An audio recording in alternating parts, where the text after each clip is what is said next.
Conditions are the absolute worst in open country once you get outside of town. Zero visibilities, blizzard warnings from the international border right through the northern Red River Valley. That includes Mayville and Ada. Winter storm warnings for Fargo down south, and this swings out to the James River Valley and the Devil's Lake Basin. So we have some bands of pretty good snow making its way through, and a lot of us seeing very gusty winds as well. Latest measurements from Hector show 4 degrees on the thermometer. Feels like 20 below. Look at those winds gusting to 43 miles per hour. It's causing sideways snow. You get away from the buildings and trees of the city, and you can't see very far at all. Zero visibility in Grand Forks right now. 0.75 or 3/4 of a mile in Hallock.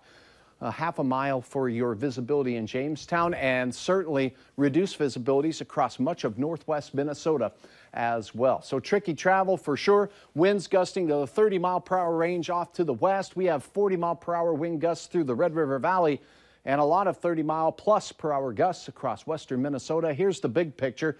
Take a look at this. You can see the Highway 2 corridor in northeast North Dakota, northwest Minnesota for hours has been seeing snow, but starting to dry up and shrink just a little bit. Some of the heavier bands where you see the darker green colors.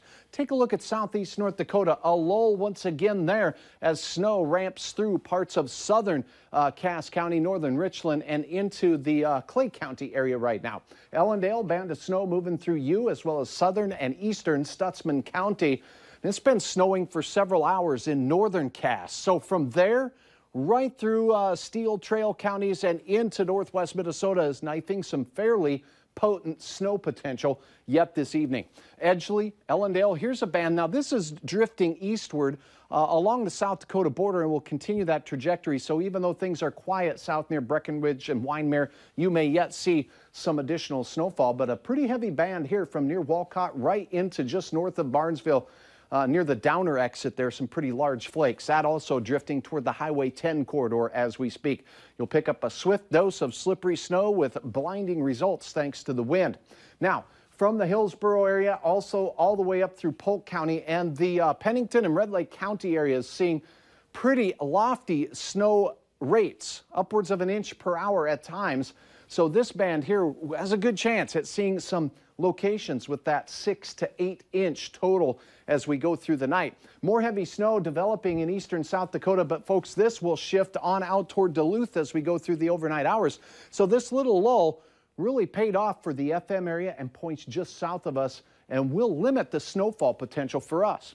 Here's a look at your hour-by-hour forecast taking you from the 10 o'clock hour through the early overnight, and the snow bands lift out to the east, Alexandria on out towards Wadena. Pretty heavy bands making their way through late night and into the early morning hours. Things really skedaddle fairly quickly as far as new snowfall goes. But folks, the wind stays fairly robust out there.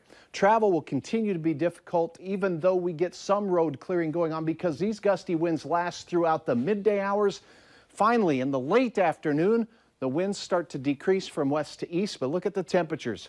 They're going down. How low will they go? We'll be seeing some 20 below readings for sure as we go into Thursday night and Friday morning. Snowfall potential isolated 8-inch totals along that band that's heavier, slicing into northwest Minnesota. 1 to 3 Fargo and points south, but still tricky travel. Give yourself extra time to arrive at your destination with that late night band moving through. Solid 2 to 4 inches in parts of Minnesota. Hey, the cold takes hold. The purples you see here, well below zero. In fact, 20s and even 30s below zero for morning temperatures through the weekend into next week. 1 week from today, a decent shot at getting well above zero. All right, taking a look at temperatures tomorrow, we fall below zero, stay there for quite some time. Gusty winds don't start decreasing until we get into the late afternoon. Here's a Brooks, Minnesota shot. Thanks for uploading. And here is a peek at your planning forecast. And the numbers are pretty pathetic and paltry as we'll see low temperatures in the morning in the 20s to 30s below on numerous occasions. Highs staying below zero on many days. Maybe Sunday, maybe a chance at 3 whole degrees.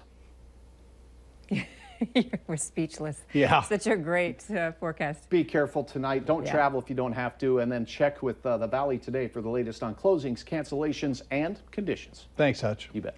Massive mud.